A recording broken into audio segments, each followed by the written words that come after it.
돈이 아무리 벌어도 늘 부족하다고 느끼시나요? 마치 한 발짝 뒤처진 채 빚에 얽매이고 불안과 불면의 밤을 보내고 있는 것처럼 느껴지시나요? 만약 문제의 핵심이 당신이 얼마나 버느냐가 아니라 당신이 누구를 신뢰하느냐에 있다면 어떻게 하시겠어요?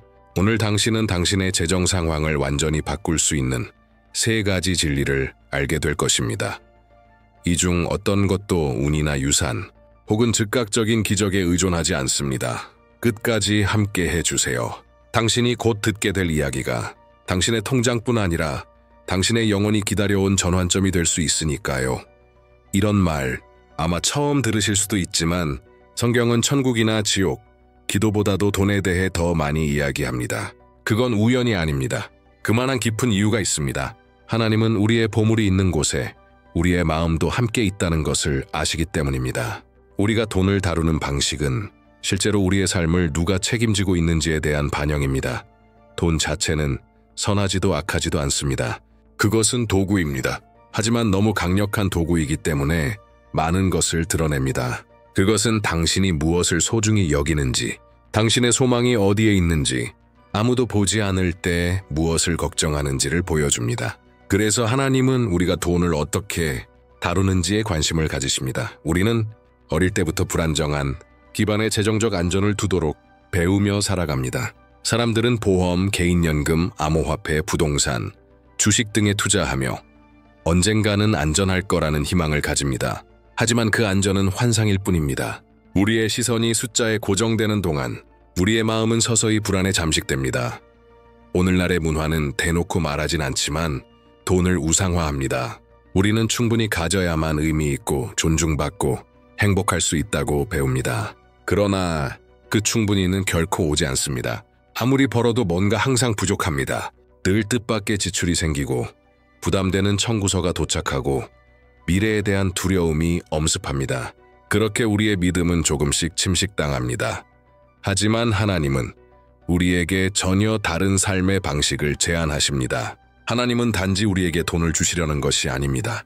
우리로 하여금 돈을 다스릴 수 있도록 가르치기를 원하십니다. 하나님의 나라에서는 돈이 다스리는 것이 아니라 돈이 섬기는 도구입니다. 하나님을 섬기는 자는 돈의 노예가 될 수 없습니다. 성경이 재정에 대해 가르칠 때 단지 숫자 이야기를 하는 것이 아닙니다. 그것은 신뢰에 대한 이야기입니다. 주권에 대한 이야기입니다.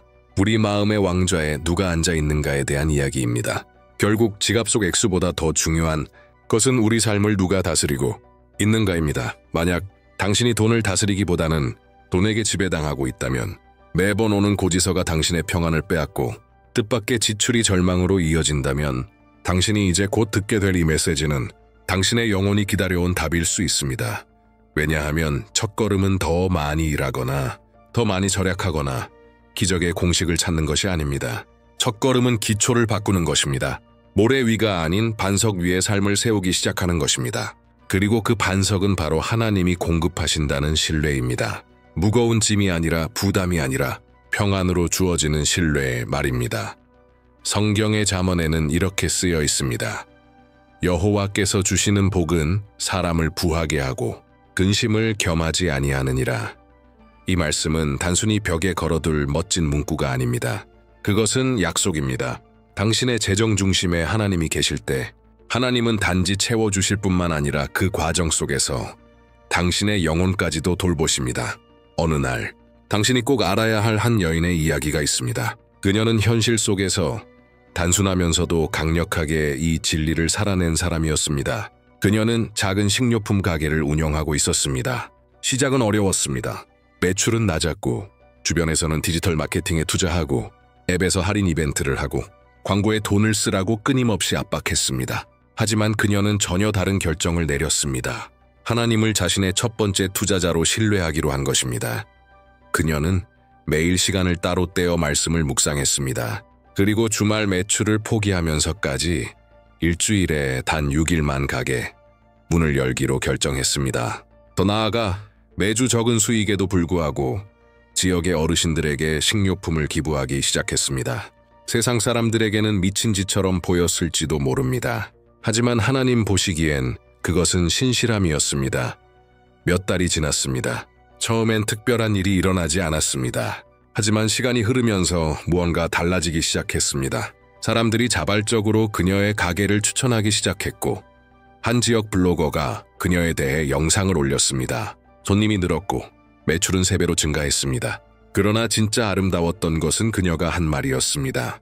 지금은 더 많이 벌고 있지만 내 평안은 매출에 달려있지 않아요. 이제는 알아요. 이건 내 힘으로 된 게 아니라 하나님께서 주신 거예요. 이런 공급이 진짜 삶을 바꿉니다. 이런 풍성함은 무겁지 않고 우리를 짓누르지 않으며 우리의 수입에 얽매이게 만들지 않습니다. 하지만 아마 당신은 이런 질문을 하고 있을지도 모릅니다. 지금 내가 가진 것이 평안에서 오는 것인지 아니면 짐처럼 느껴지는 것인지 어떻게 알 수 있을까? 그 대답은 당신 안에 있습니다.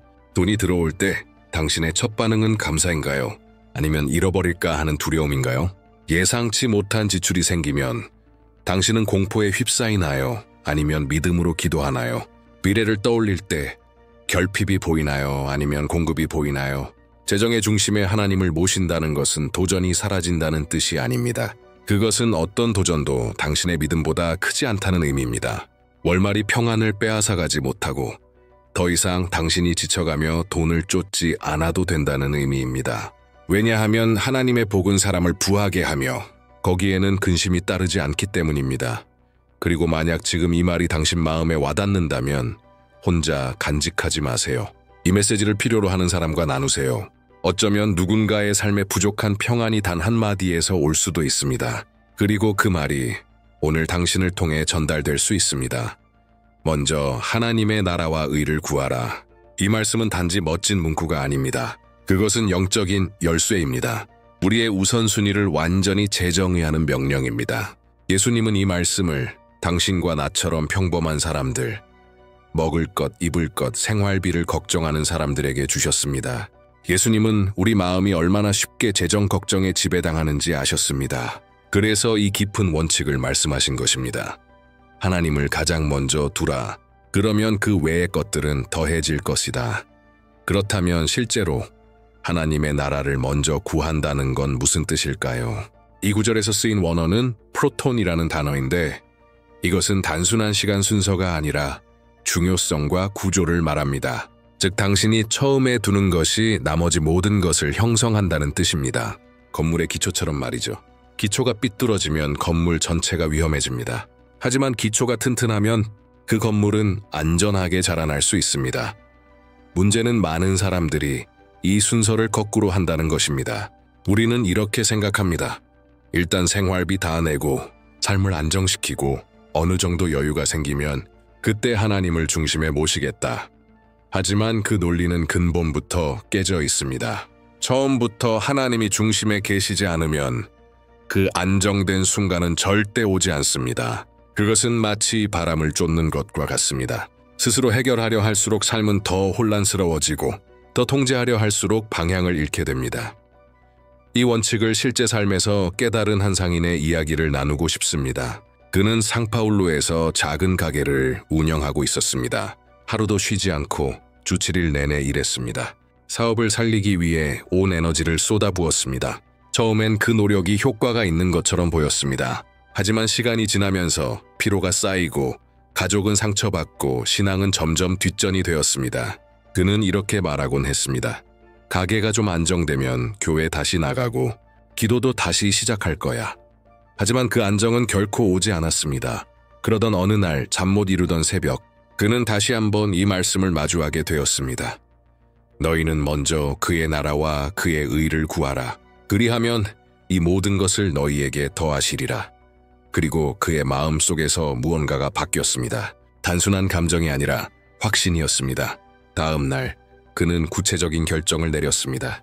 매출이 줄어들까 두려웠지만 주일에는 가게를 열지 않기로 했습니다. 하루의 시작을 간단한 묵상으로 시작하기로 했고 매일 하나님께 3가지를 감사드리기로 했습니다. 그것이 아주 작더라도 말입니다. 처음 몇 주는 쉽지 않았습니다. 손님들이 불평했고 매출은 줄었습니다. 그러나 그는 흔들리지 않았습니다. 그러자 조금씩 다른 일이 일어나기 시작했습니다.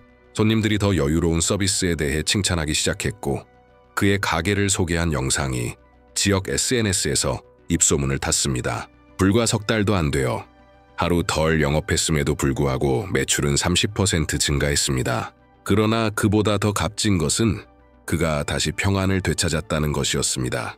그는 다시 웃기 시작했고 아내는 남편이 이렇게 가벼운 모습을 보여준 게 정말 오랜만이에요 라고 말했습니다. 막내 아들은 이렇게 말했습니다. 아빠, 지금 아빠가 더 좋아. 그때 그는 깨달았습니다. 하나님의 나라를 먼저 구하라는 것은 단지 하나님께 시간을 조금 드린다는 의미가 아니라 삶 전체를 영원한 가치에 따라 재구성하는 일이었습니다. 하나님은 우리 일상에 맞춰 끼워 넣는 존재가 아니라 우리의 일상의 근원이 되어야 하시는 분입니다. 모든 것이 하나님으로부터 흘러나오기를 원하십니다. 일도, 쉼도, 결정도, 꿈도 덧 많은 사람들이 아직도 모든 게 정리되면 그때 하나님을 중심에 모시겠다고 생각하며 살아갑니다. 지금은 일할 때고 돈 벌어야 할 때니까 나중에 여유가 생기면 그때 더 신앙생활을 하겠다고 말이죠. 그러나 그런 사고방식은 덧칩니다. 왜냐하면 그 나중은 결코 오지 않기 때문입니다. 우리는 본질을 미루며 끝없이 제자리 걸음을 하게 됩니다. 하나님을 대기열에 두고 살아가게 되는 것이죠. 그런데 만약 당신이 오랫동안 하나님께 구해온 그 응답, 오랫동안 기다려온 그 변화가 단 하나의 예를 기다리고 있는 것이라면요.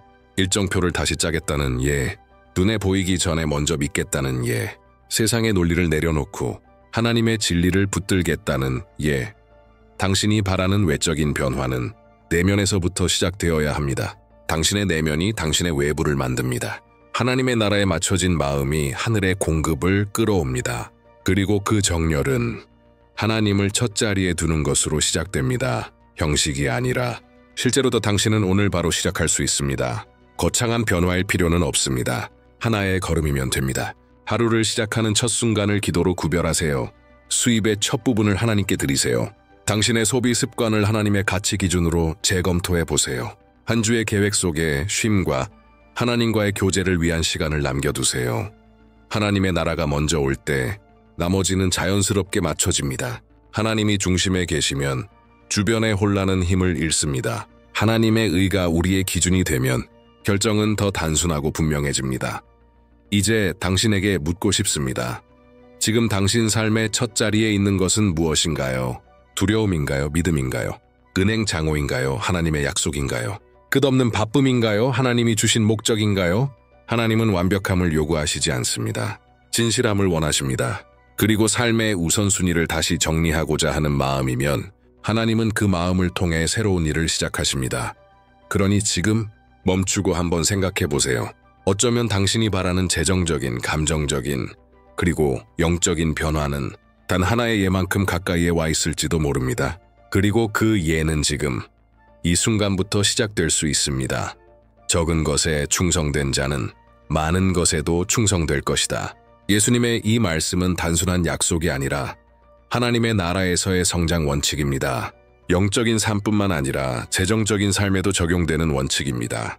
왜냐하면 하나님의 나라에서는 복의 크기가 우리가 얼마나 많이 구하느냐에 달려있지 않고 지금 내 손에 있는 것을 얼마나 신실하게 다루느냐에 달려있기 때문입니다. 우리는 종종 이렇게 말하곤 합니다. 수입이 더 많으면 나도 관대해질 텐데, 더 많은 자원이 있으면 잘 관리할 텐데, 상황이 다르면 나도 다르게 살 텐데. 하지만 하나님은 미래의 가정이 아니라 현재를 보십니다. 지금 우리가 가진 적은 것, 그리고 우리가 그 적은 것을 어떻게 사용하고 있는지를 보십니다. 신실함은 당신이 있는 그 자리, 당신이 지금 가진 것으로부터 시작됩니다. 바로 오늘부터 말입니다. 이제 당신에게 세르지피 지역에 사는 한 평범한 여성의 이야기를 나누고 싶습니다. 그녀의 월 수입은 약 7만 과라니 정도입니다. 높은 연금도 없고 추가 수입도 없습니다. 사람들의 눈에는 그저 생존을 위한 최소한의 수입일 뿐입니다. 하지만 그녀가 이 수입을 다루는 방식은 하나님의 나라에 속한 진정한 청지기다운 모습입니다. 이 여성은 매달 수입을 세 부분으로 나눕니다. 기본 생활비, 비상금, 그리고 나눔. 그렇습니다. 수입이 적어도 그녀는 나눕니다. 남아서가 아니라 믿음으로 말입니다. 더 놀라운 것은 그녀는 매일 가계부를 씁니다. 수입과 지출 하나하나를 기도로 기록하며 하나님 앞에서 책임감 있게 관리합니다. 그녀는 하루도 빠짐없이 자신의 재정을 위해 기도한다고 말합니다. 액수가 작더라도 신중히 결정합니다. 그 결과는 놀랍습니다. 어느 날 이웃이 식료품을 나눠주었고 교회에서는 새 옷을 선물해 주었습니다.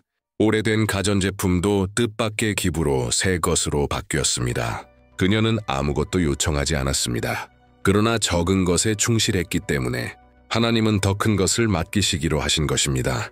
이 이야기는 우리에게 중요한 사실을 보여줍니다. 하나님은 통장의 액수를 보시지 않고 우리의 마음의 상태를 보십니다. 신실함은 액수와 상관없습니다. 그것은 마음의 태도, 삶의 질서, 목적에 대한 문제입니다. 혹시 지금 당신도 이렇게 생각하고 있나요? 내 수입은 너무 적어서 정리할 수 없어. 그러나 바로 그 지점이 열쇠입니다. 적은 것을 정리하는 사람은 하나님께 이렇게 말하는 것입니다. 하나님께서 주신 것을 소중히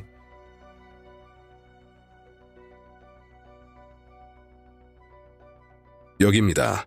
5,000원이라도 떼어 하나님을 기쁘시게 하거나 누군가를 돕기 위해 사용하는 사람은 이렇게 말하는 것입니다. 저는 더 큰 것을 맡을 준비가 되어 있습니다. 그렇다면 이제 실천적인 이야기를 해봅시다. 당신은 오늘 어떻게 적은 것에 신실한 삶을 시작할 수 있을까요? 첫째, 지금 가진 것을 인정하고 감사하세요. 비록 적을지라도 감사하는 마음은 하나님의 더 큰 공급을 이끕니다. 둘째, 구분하세요. 단순한 구조를 만드세요. 필수 지출, 비상금, 나눔, 엑셀 파일이든 노트든 봉투든 상관없습니다. 중요한 것은 분명함입니다. 셋째, 의도적으로 행동하세요. 남는 것이 있을 때만 헌금하거나 누군가를 돕는 것이 아니라 그것을 선택으로 삼으세요. 반응이 아니라 결단으로 삼으세요. 넷째, 부족함의 사고방식을 피하세요. 원수는 늘 당신에게 모든 것을 스스로 지켜야 한다고 속삭입니다. 하지만 하나님의 나라에서는 나눌 때 더해지고 심을 때 거두는 원리가 작동합니다. 다섯째, 매일 당신의 재정을 위해 기도하세요. 통장이 바닥날 때만이 아니라 매일의 결정마다 하나님을 초대하세요. 아주 작은 결정에도 하나님을 모시세요.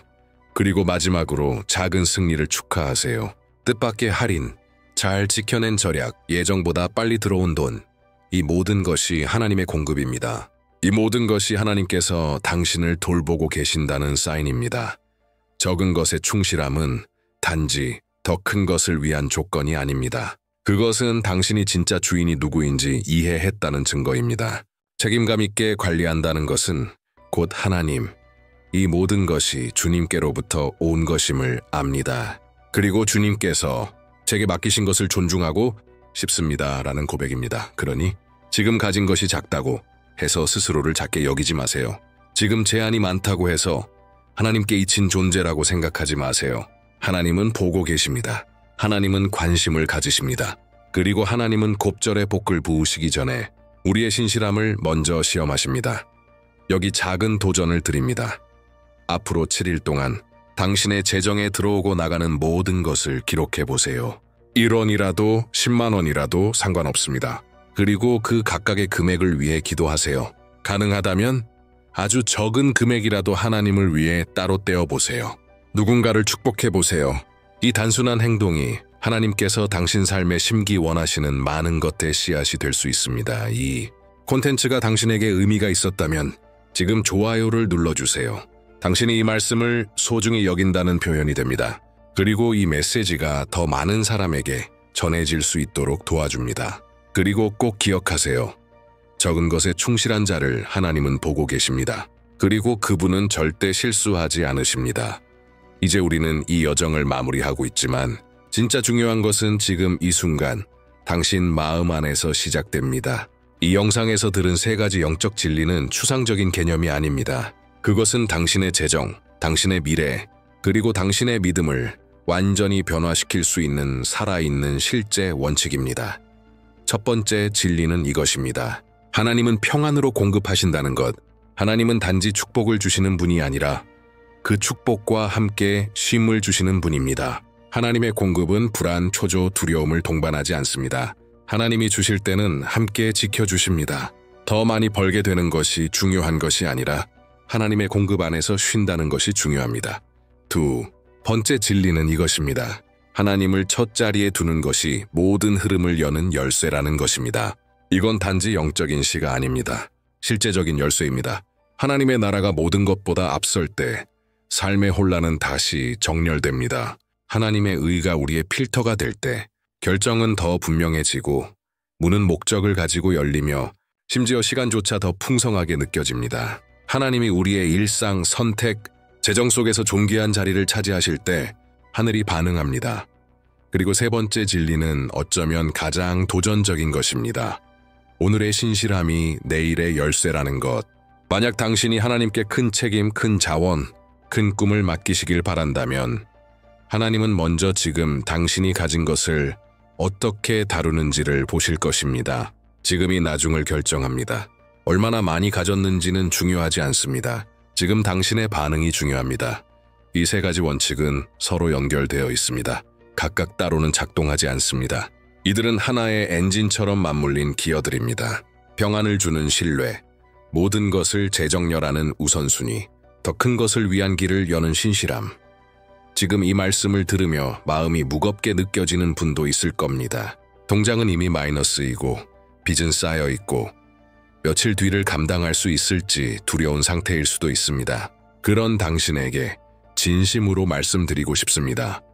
통장은 비어 있을 수 있어도 소망까지 비어 있을 필요는 없습니다. 하나님은 우리의 조급함을 곱하지 않으십니다. 하나님은 목적을 곱하십니다. 하나님은 당신이 완벽해지거나 모든 문제가 해결될 때까지 기다리시는 분이 아닙니다. 그분은 단 하나의 고백을 기다리십니다. 네, 주님을 신뢰합니다. 그리고 다르게 살기로 결단합니다. 그래서 여기 도전을 드립니다. 단순하지만 강력한 도전입니다. 앞으로 7일 동안 이 세 가지 원칙을 기준으로 고백하고 기도하고 행동해 보세요. 기도하고 행동해 보세요.